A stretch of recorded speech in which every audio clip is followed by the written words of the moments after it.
excuse that. Like we talk about the wrongs, but we forget the 80s was really, really an insane period, right? So this is where we start getting like Tales from the Dark Side. This runs from like 83 to 88. Like this is a memorable series. I've watched a lot of this series. I'm pretty sure I haven't watched every episode of it. Like I know a lot of them, and I have my favorites. And then of course, you know, they have some good movies. So like I know that series pretty well. I feel good about that series overall. And you know, I would say it was definitely something I mess with. Like, and the thing about it is,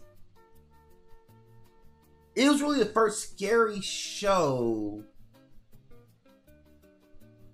It was really the first scary show for me as a kid. Like because it came on like, this thing came on like 11 o'clock, you know, and this is deep in the streets back for TV at this time, right?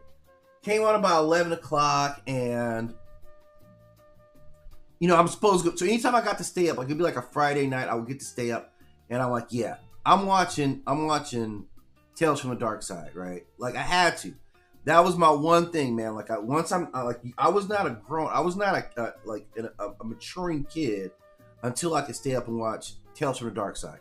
That's 100% the truth. Like that's how I saw the world. My worldview was like we gonna watch Tales from the Dark Side. So I would stay up, and it would always be like quiet in the house because nobody in my house stayed up late like this. I was the only one, you know, that stayed up like that watching like creepy movies and stuff like that, right?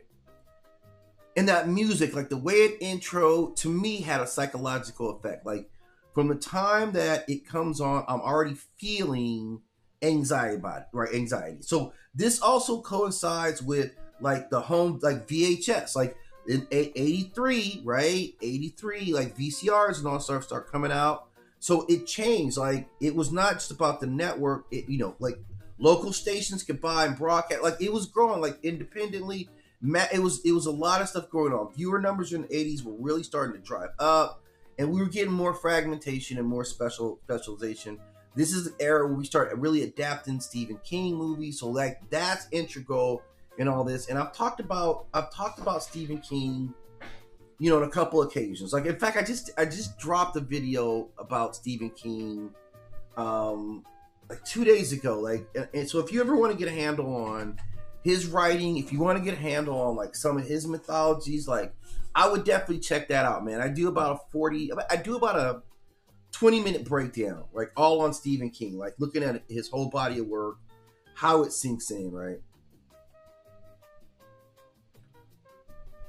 So now we're at a stage where these are getting much higher budgets too. Like there's more money going into it now, right? There's a lot more money going into how these shows are being produced. So they're getting budgets, man.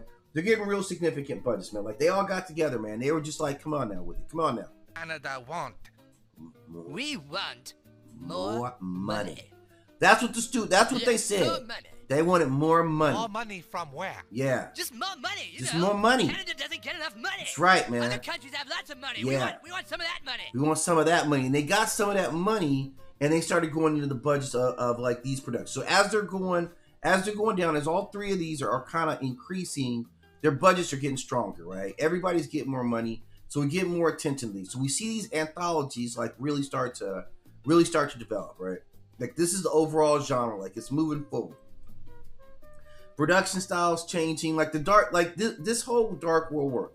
And then we get Tales from the Crypt, right? And this is 1989, right? So 1989, man, this was a good year TV wise. Like I used to watch this show. Like the thing about Tales from the Crypt is that it wasn't as serious as these other two shows, right? Like I would watch Tales from the Crypt with my grandpa. Like seriously, me and grandpops used to sit down and watch Tales from the Crypt together. He thought the Crypt Keeper was just hilarious. Like so clearly right off the bat, because because they weren't taking themselves too seriously with the Crypt Keeper, and we knew it allowed the show just to be a lot more chill, right? So that's just kind of how the show came about. It's a lot more chill show.